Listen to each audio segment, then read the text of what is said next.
Bonsoir, merci de me recevoir chez vous. Je tenais à m'adresser absolument à vous ce soir avant d'aller me coucher parce que je pars d'un constat alarmant. Comme vous le savez, dans quelques semaines, ce sera la reprise des cours sur l'ensemble du territoire gabonais. Nos enfants vont devoir reprendre l'école après 3 mois de vacances. Mais il y a quelque chose qui m'inquiète.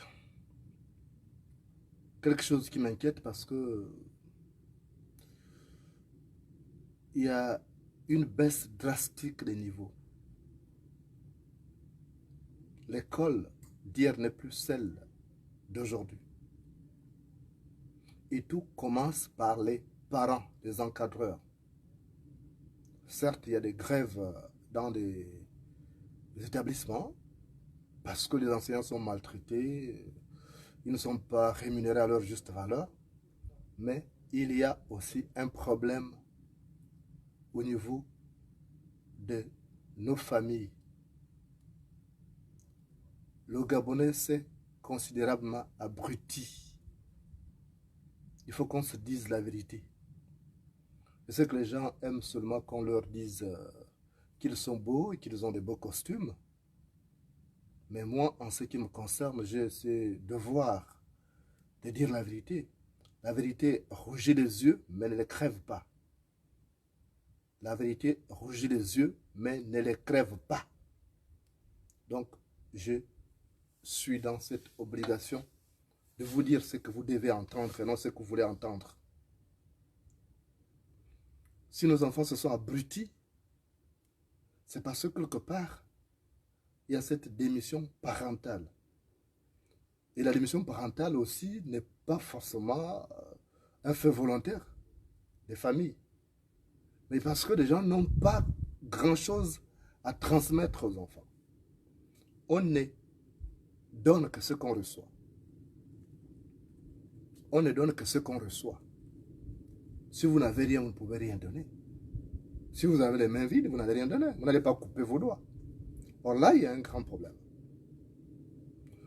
Je vois les gens préfèrent suivre des séries abrutissantes. Il y a eu par le passé cette série brésilienne Rosa Salvae ou La Rose Sauvage.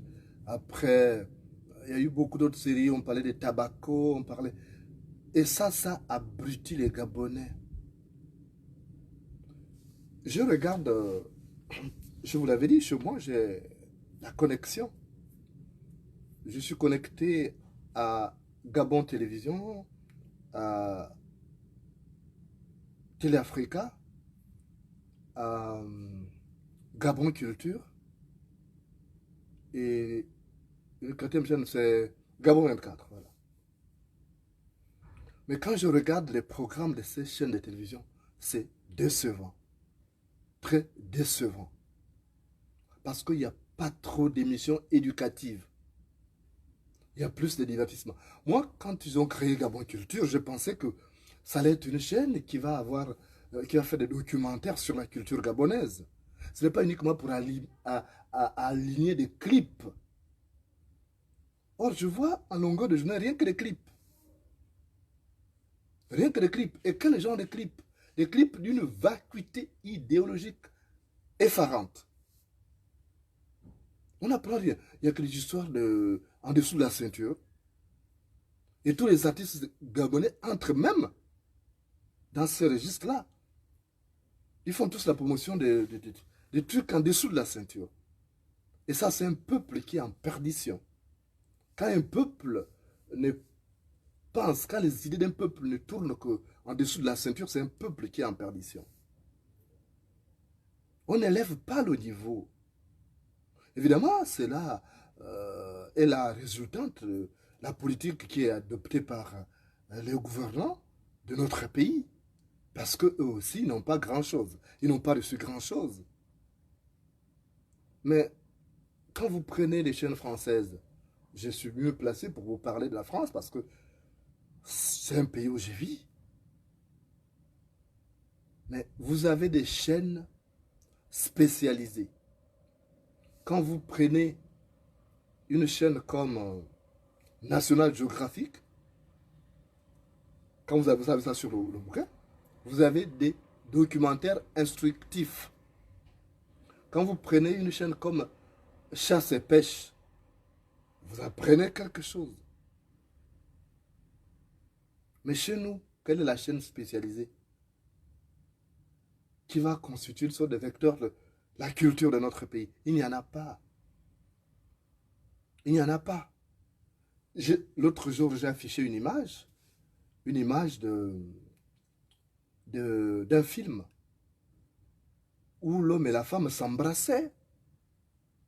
Et c'était même pas écrit interdit au moins de 18 ans, ou au moins de 12 ans, ou au moins de 10 ans.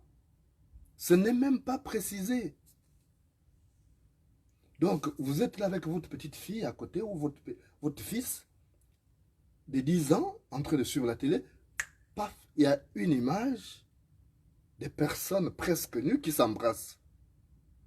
Quelle image on renvoie du Gabon? Personne n'en parle.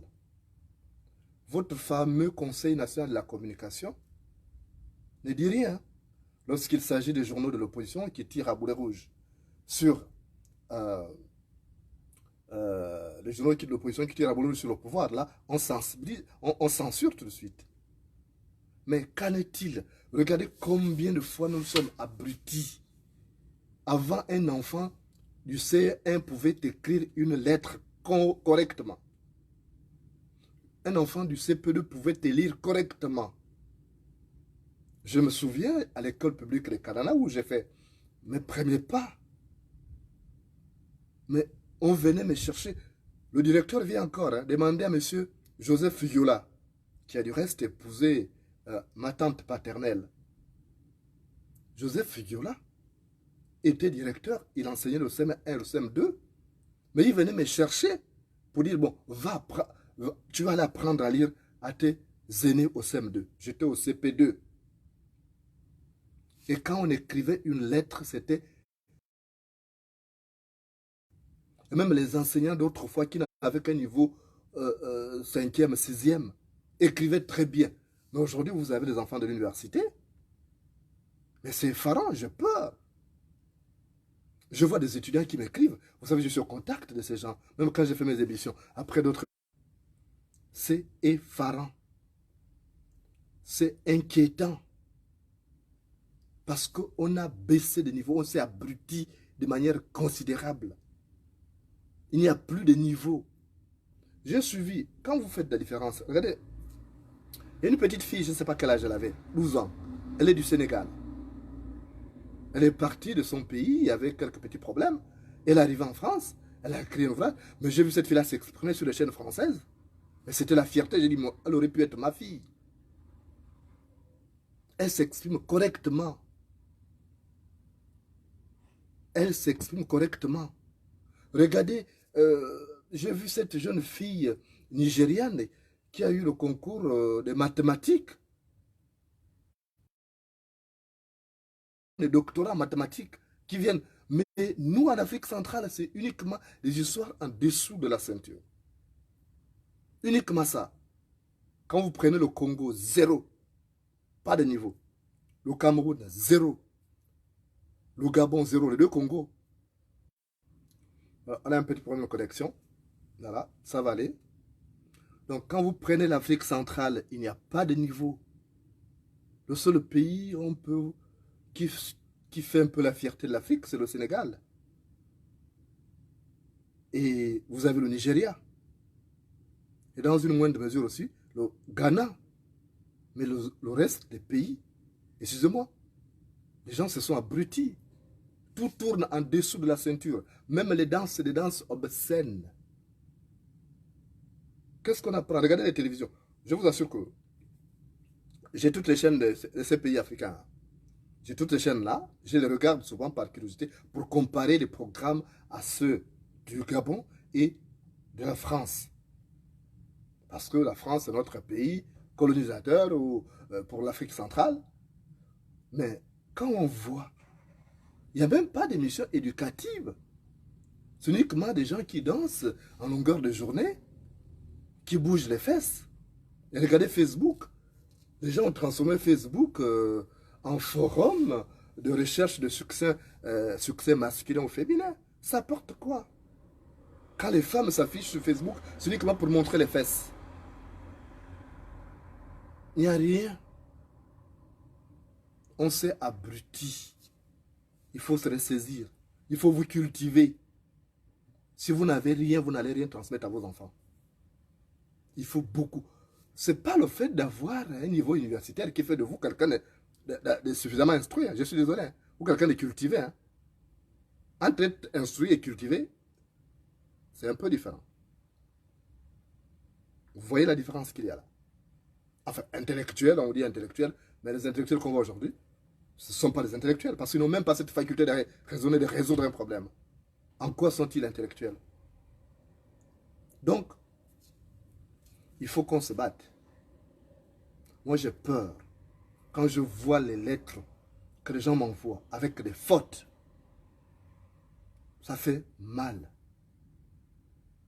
L'Afrique centrale est mal partie. Et comme c'est l'antre des dictateurs, une région qui est dirigée par des despotes sans niveau, alors ils ne se soucient pas de l'école. Regardez les universités, on nous a parlé de nouvelles universités à construire. Il y a combien d'universités? Je vois on inaugure la baie des cochons ou quoi, la promenade de je ne sais quoi, ou promenade des cochons. Où sont les universités qu'Ali Bongo a promises?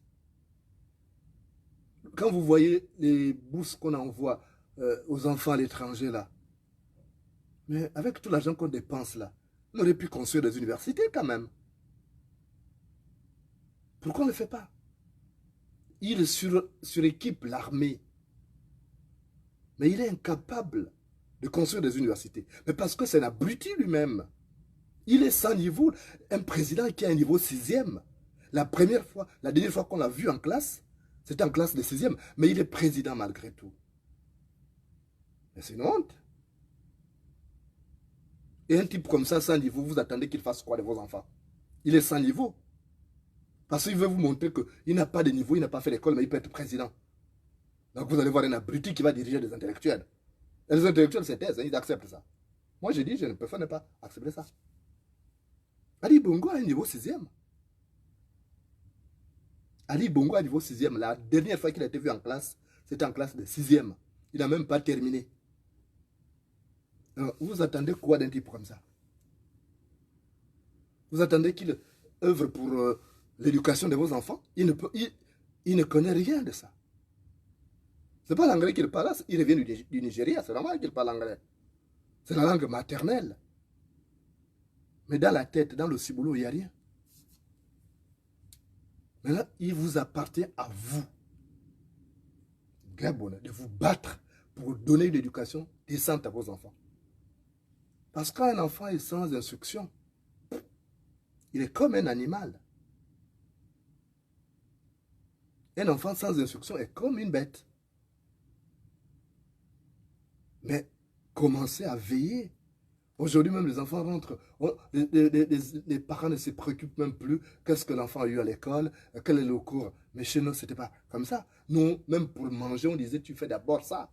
On était punis quand tu ne pouvais pas réviser tes leçons. Quand tu ne pouvais pas répondre à certaines questions qu'on te posait par rapport à ton cours. On disait, tu restes à jeun. Ça paraissait de la dictature, ça paraissait de la maltraitance. Mais ça fait de nous ce que nous sommes aujourd'hui. Donc, franchement, il faut combattre la paresse intellectuelle. Je vois à chaque fois que je publie même des textes, les gens viennent dire, oh c'est trop long, je ne peux pas lire. Mais vous êtes bêtes, vous qui dites ça. Oh c'est trop long, oh il faut faire une vidéo. Mais vous êtes abrutis. Quand vous lisez les autres, vous apprenez, il y a un mot nouveau. Vous enrichissez votre vocabulaire. Comment c'est grand à chaque fois qu'on publie un texte? Oh non, on ne veut pas lire, c'est trop long. Mais quand il s'agit d'écouter de la musique qui est longue, vous écoutez. Mais c'est comme ça que vous êtes abrutis et vous faites des enfants abrutis. Parce que les chats ne font pas les chiens. Et inversement. Lisez comment moi je fais. Je vous assure. Je vous parle de mes propres expériences. J'avais l'âge de 9 ans. J'avais l'âge de 9 ans quand j'ai dit je serai journaliste.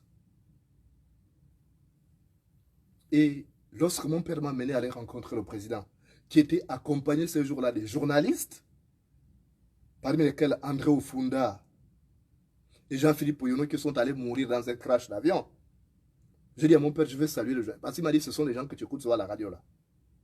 J'ai dit à papa, donc les journalistes sont beaux, élégants comme ça. Il faut que je sois journaliste pour être beau, élégant comme eux. J'avais 9 ans. Je suis allé serrer leurs mains. Même si le lendemain j'ai appris qu'ils sont morts dans un crash d'avion, ça m'a fait mal. Mais moi, je les écoutais déjà à la radio. À chaque fois, je ne ratais pas. Même mon père, quand il allait, quand il vaquait à ses occupations, il laissait la radio allumée. Et quand il venait le soir, il me demandait de lui faire une sorte de revue de la presse. Et il vérifiait si j'avais menti. Si j'ai dit, bon, j'ai connu de noms ce soir encore, quand j'ai vu le nom comme Mikhail Gorbatchev, c'est le nom que j'entendais depuis enfant, quand je faisais la revue de la presse à mon père. Mais lui, quand il me demandait de faire ça, ce n'était pas une punition, quand il me disait, tu ne vas pas jouer au foot. Parce qu'à l'époque, le foot chez nous ne rapportait rien. Il dit, tu restes là. Tu écoutes la radio, tu viens me rendre compte de ce qui a été dit. Mais en le faisant, comme je lui avais dit, je vais être journaliste, il voulait m'habituer déjà à l'expression, parce que à l'élocution, parce que le journaliste, ce qui doit le caractériser, c'est sa facilité à s'exprimer. Et puis certains mots qui me paraissaient parfois difficiles, je lui posais des questions, que veut dire tel mot, il m'expliquait. Je me suis enrichi. Et puis je lisais beaucoup. J'avais 6 heures de lecture par jour quand j'étais au lycée. Et ça m'a permis d'être fort. J'ai mon professeur de français, que je vois d'ailleurs connecté, M. Damien Opapé, demandez-lui.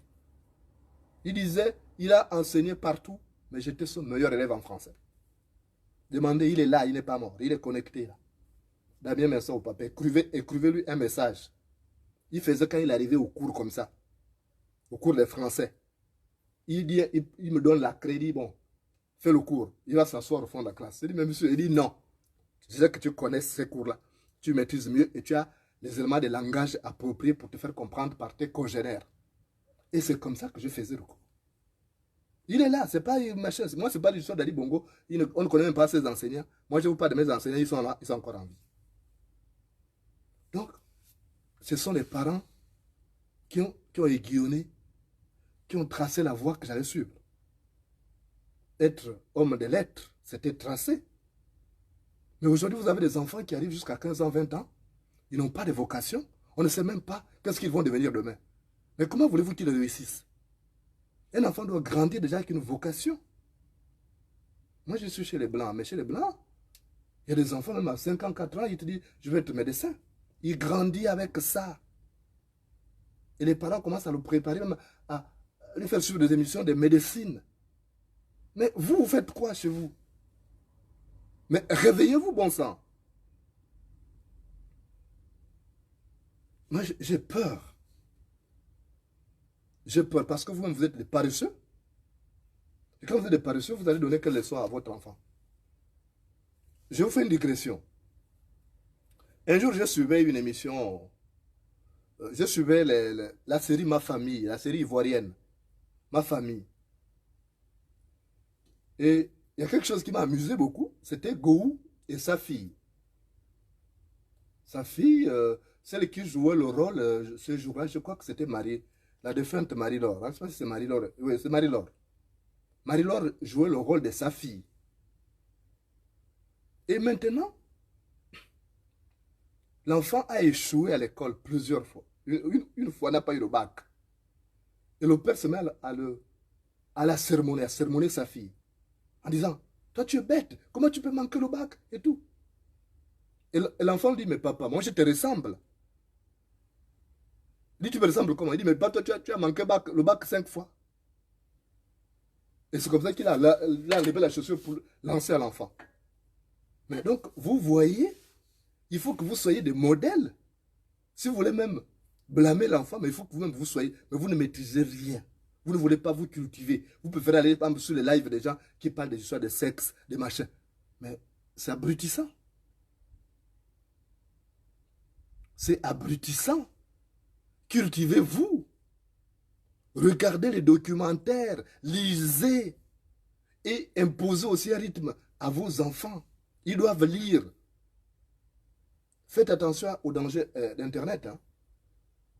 Je vois les gens là qui sont accrochés à Internet. Mais c'est dangereux. Trop de facilité. Limitez ça déjà, l'accès de vos enfants à ces outils. Non seulement ça détruit la vue pour les enfants qui commencent très tôt.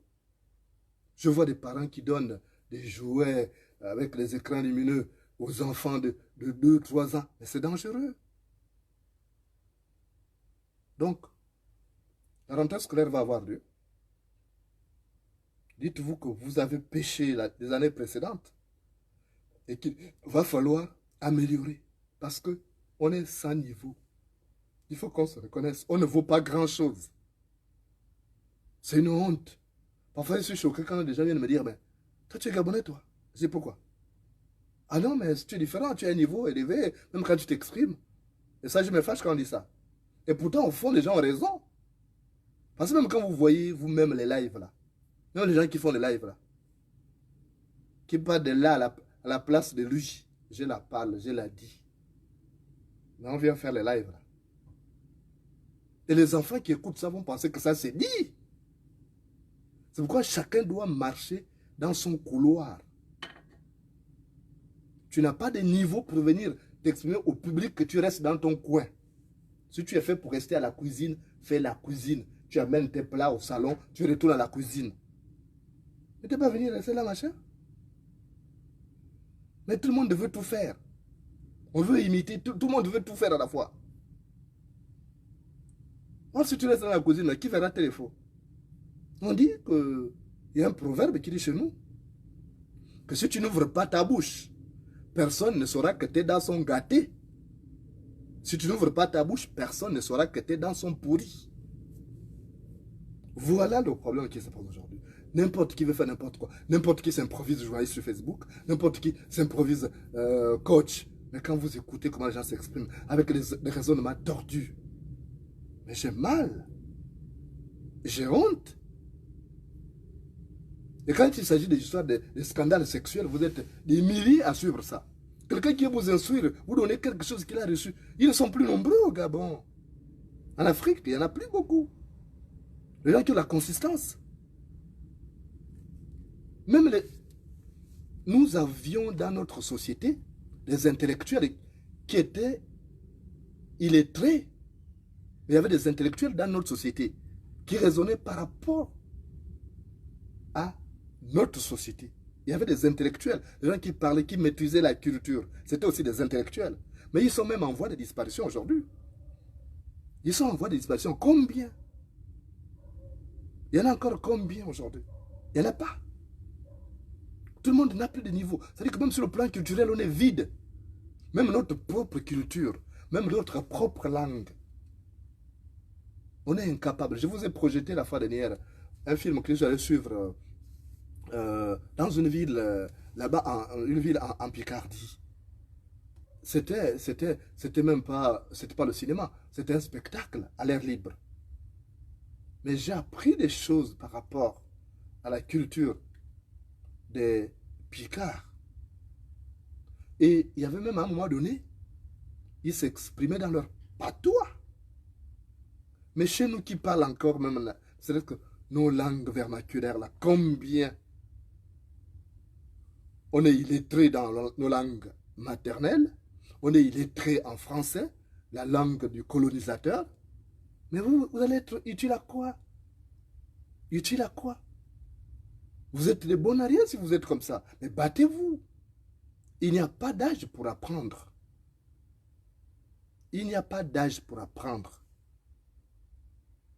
Il y a des gens qui sont en Europe où il y a des écoles de seconde chance.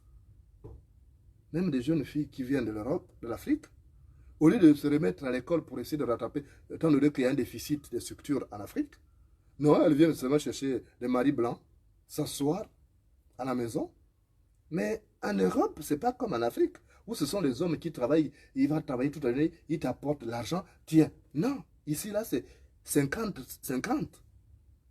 Vous allez au restaurant, le gars paye 50, et toi, tu payes 50%. C'est comme ça. Et c'est pourquoi après, elles se rendent compte que ce n'est pas même pareil, ils ne sont pas de bons maris, parce qu'ils ne donnent pas de l'argent. Mais est-ce que c'est vous qui les avez envoyés à l'école? Vous savez, quand leurs parents étaient là, quand leurs parents souffraient pour les scolariser, c'est vous qui les avez envoyés, c'est vous qui leur avez envoyé de l'argent. Il faut arrêter. Donc, il faut vraiment, il faut faire un effort de vous cultiver, d'apprendre. Moi, chaque jour avant de dormir, je ne dors pas sans regarder un documentaire. Il y a des pays que je connais sans y avoir mis pied. Je connais comment ça se passe là-bas parce que je regarde beaucoup les documentaires sur ces pays-là. Vous avez aujourd'hui la chance d'avoir YouTube. Et YouTube, toutes les recherches, vous pouvez faire facilement. Vous voulez suivre un documentaire sur l'Ouganda, vous allez suivre sur l'Ouganda. Vous voulez suivre sur le Congo-Kinshasa, vous interrogez Congo-Kinshasa documentaire, ça vous sort tous les documentaires qui ont déjà été tournés, qui sont sur YouTube. Vous n'avez même plus besoin de vous déplacer donc pour apprendre. Le savoir est venu à votre rencontre. Mais comment expliquer cette paresse intellectuelle-là? Qu'est-ce qui justifie cette paresse? Au moment où le savoir vient à votre rencontre, il y a un problème. Vous pensez que quoi? Qu'on tombe du ciel comme ça, tout va vous tomber? Non. Je vous assure, l'Afrique centrale me désole. L'Afrique centrale me désole. Il y a un manque de niveau. Prenez le Camerounais, vous prenez le Congolais de Kinshasa, le Congolais de Brazzaville, vous prenez le Gabonais, vous prenez le Centrafricain, vous prenez le Tchadien. C'est pareil. Pas de niveau. On s'est abruti. Et les dictateurs qui sont là n'ont rien foutu pour que chacun puisse avoir une... C'est normal. Ils ont envoyé leurs enfants aller apprendre dans les pays comme le Canada, comme la France, les États-Unis. Et puis, les enfants des pauvres, on les a gardés dans des écoles, franchement, à géométrie variable. Et c'est désolant. Et c'est des écoles qui sont devenues, aujourd'hui, ce sont des machines à fabriquer des cancres.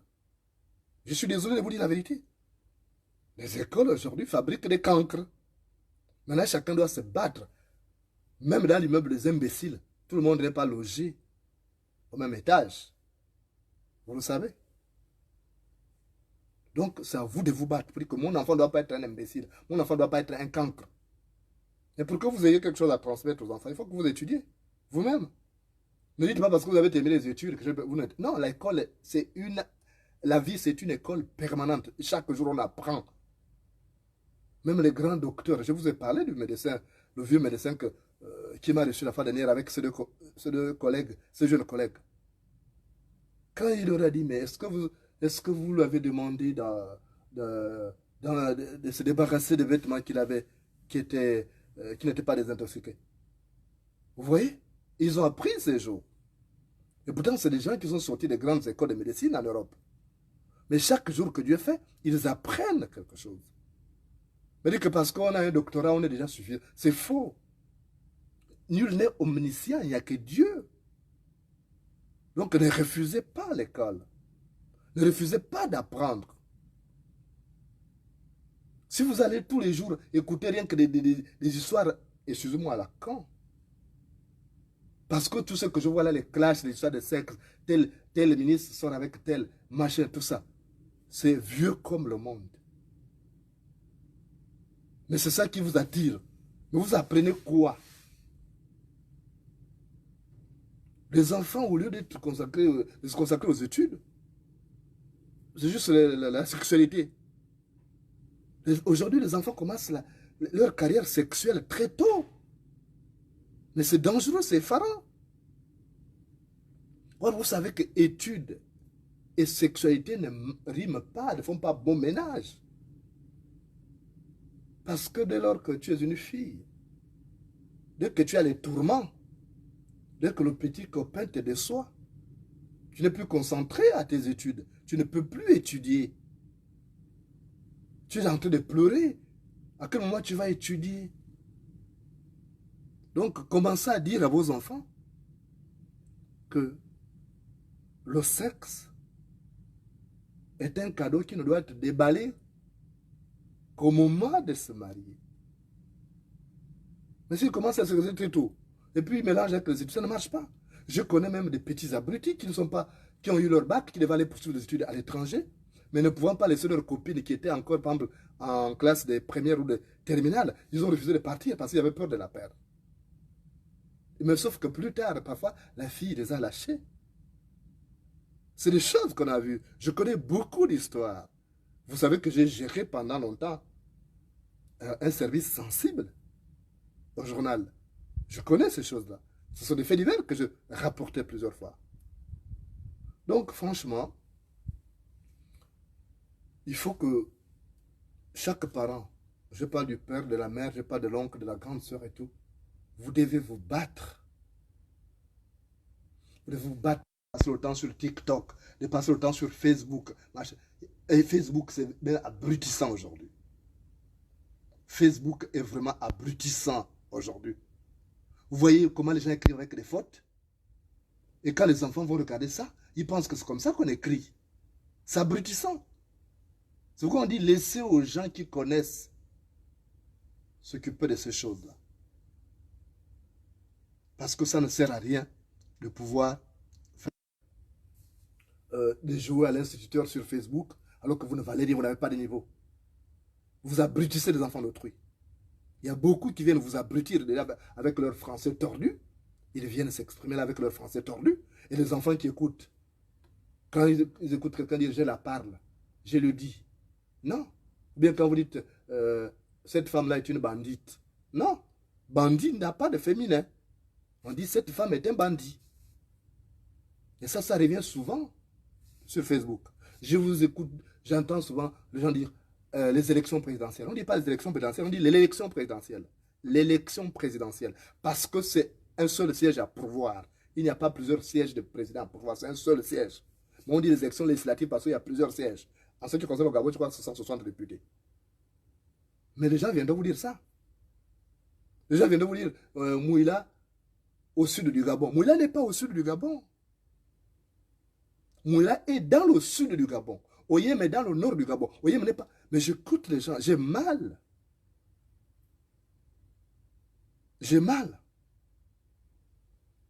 Les gens se sont abrutis. Mais essayez maintenant, c'est une nouvelle année qui va commencer, une nouvelle année scolaire. Essayez de mettre du vôtre. Pesez pour que vos enfants doivent être votre image, ils doivent être à votre image. Moi, j'étais fier ce soir, ma première fille m'appelle. Pour me dire, papa, je t'envoie mon manuscrit, qu'elle a écrit un livre.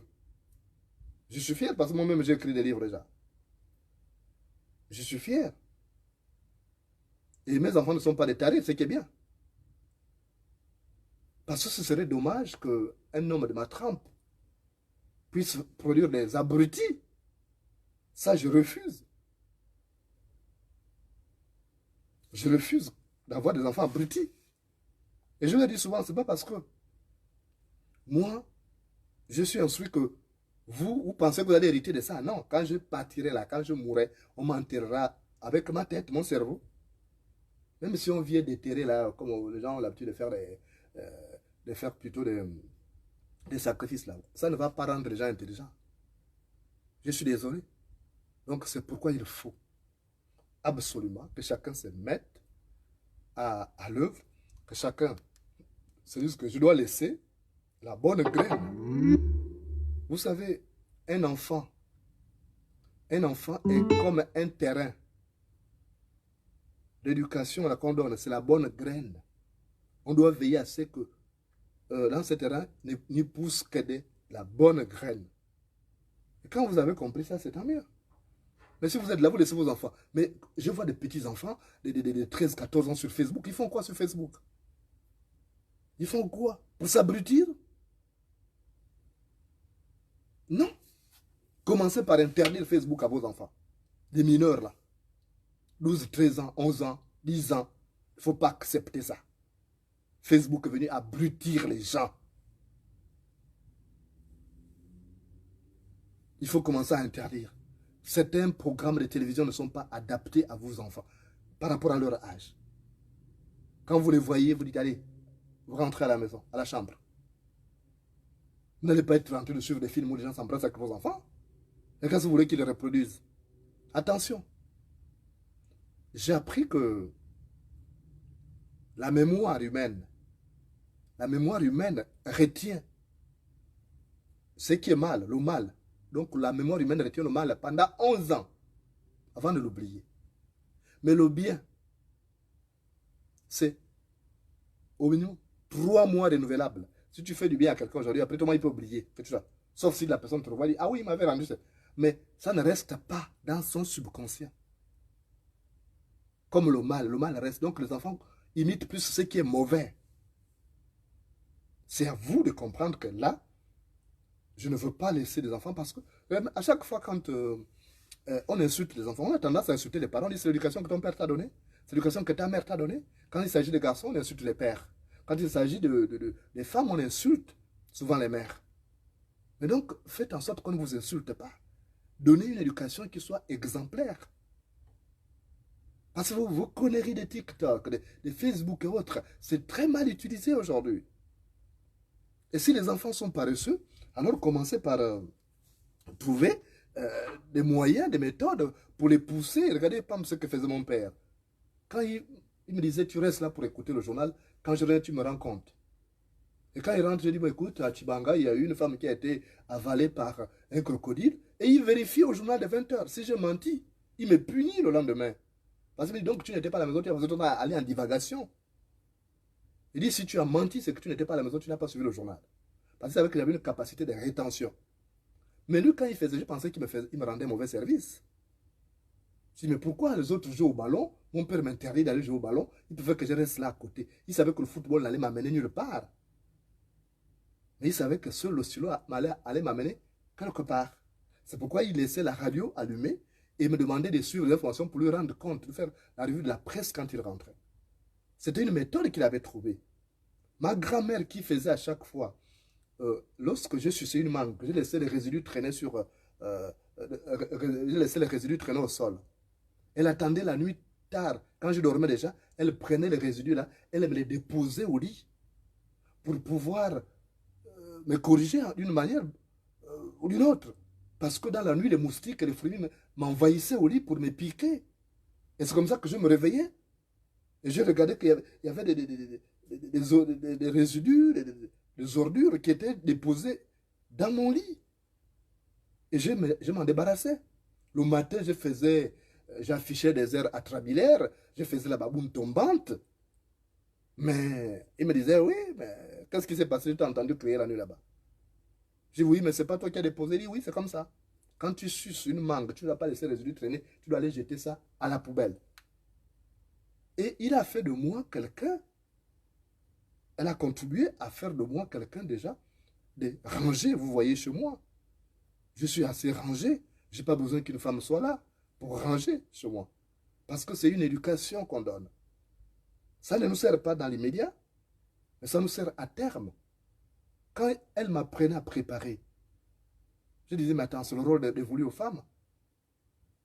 Mais quand on arrivait en France, les premières années, les premiers jours, on n'avait pas de copines. On n'avait pas de copines. Et du coup, on était obligé de préparer parce qu'on ne peut pas aller dans des restaurants qui coûtent très cher. Donc vous voyez que on a aujourd'hui cette éducation m'aide parce que je prépare moi-même. Ça m'évite d'aller manger dans les restaurants, même ça réduit le risque d'être empoisonné. Donc c'est l'éducation que vous donnez aujourd'hui aux enfants.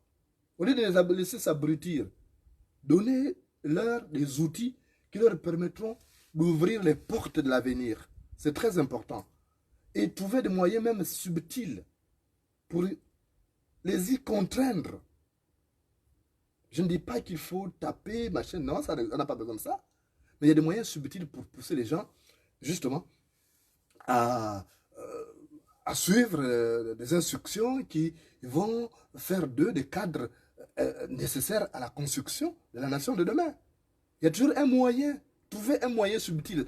On peut trouver sans trop de pression, sans trop sans force, sans violence, on peut amener les enfants sur la droite ligne. il suffit d'être intelligent. Mais ça, il faut être intelligent pour trouver la manière. Parce que quand tu n'es pas intelligent, tu ne peux pas être subtil. Les deux vont de pair. Donc, trouvez le moyen intelligent pour rendre vos enfants intelligents.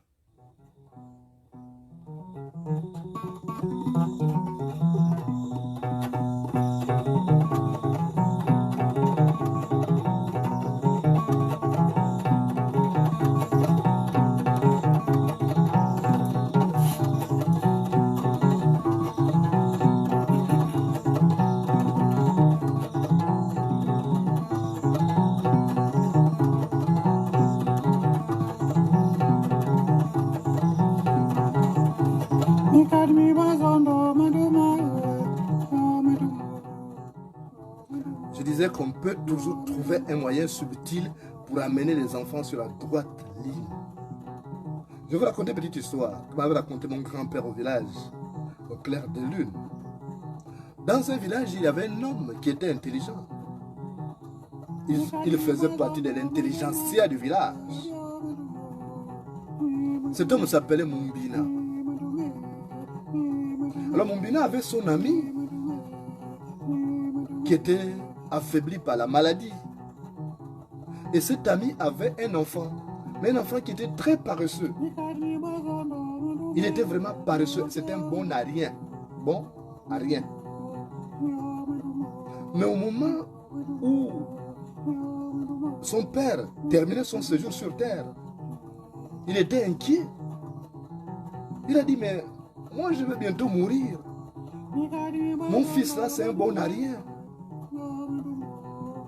Mais comment fera-t-il pour s'en sortir quand je ne serai plus là? Parce que c'est moi qui fais tout pour lui. Même chasser, il ne sait pas faire la chasse. Pêcher, il ne sait pas faire la pêche. Maintenant que moi je veux partir, sa mère est déjà décédée. Comment il va faire?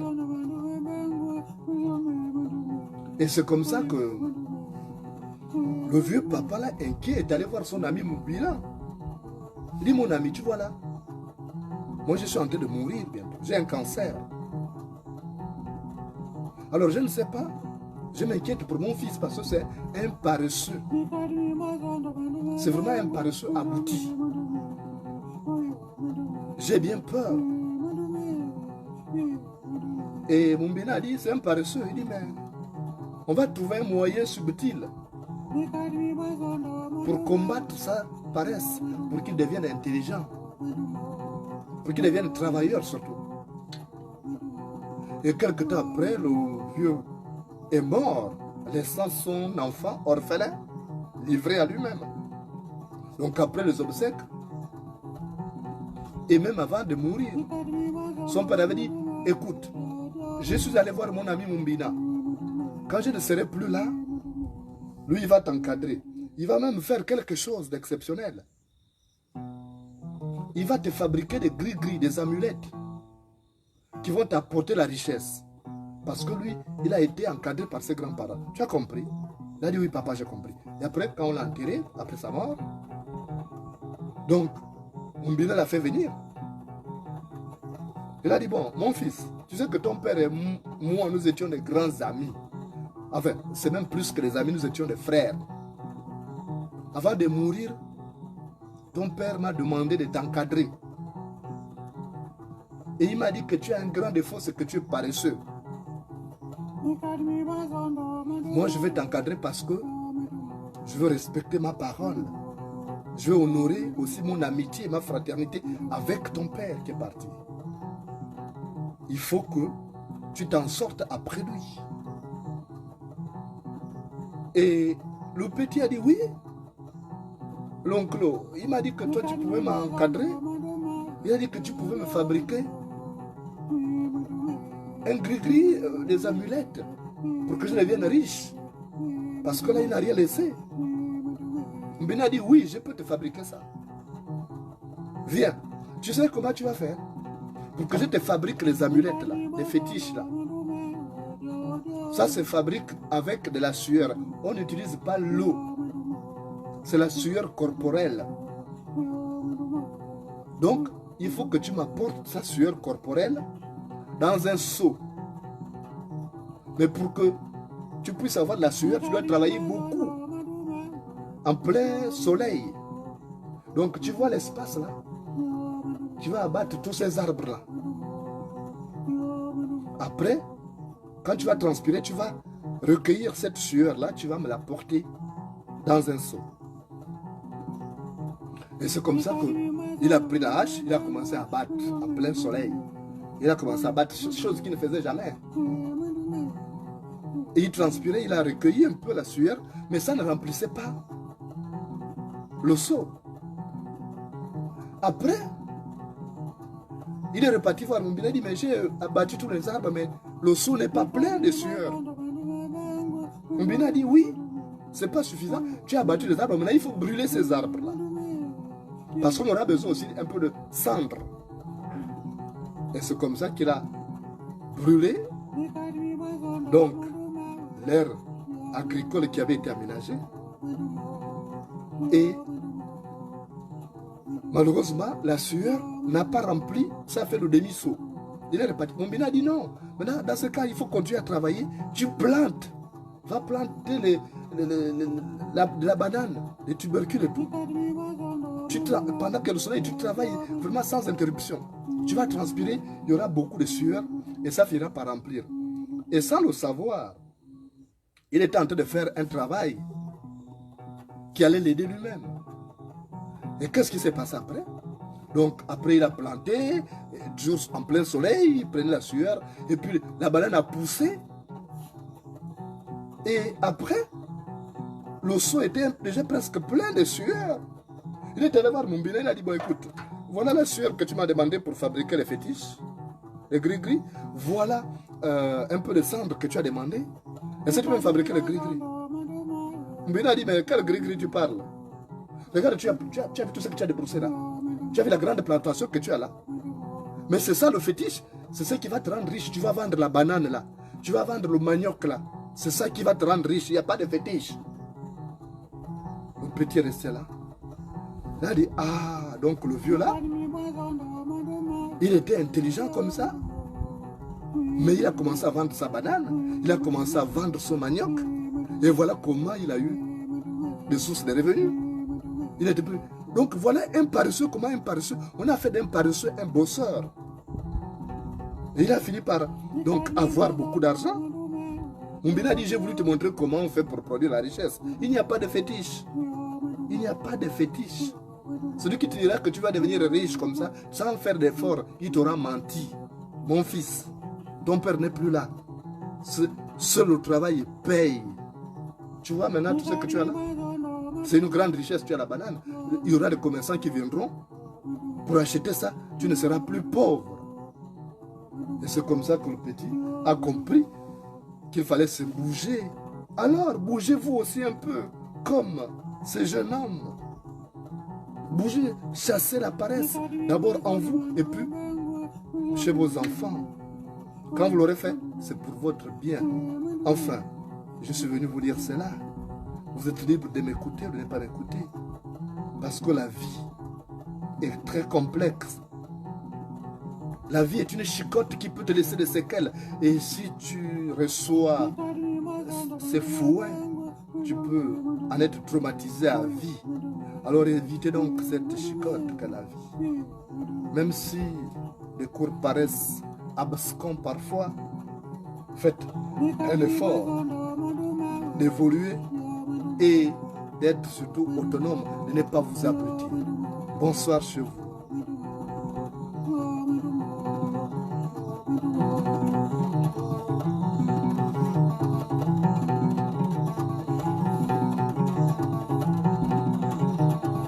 You got me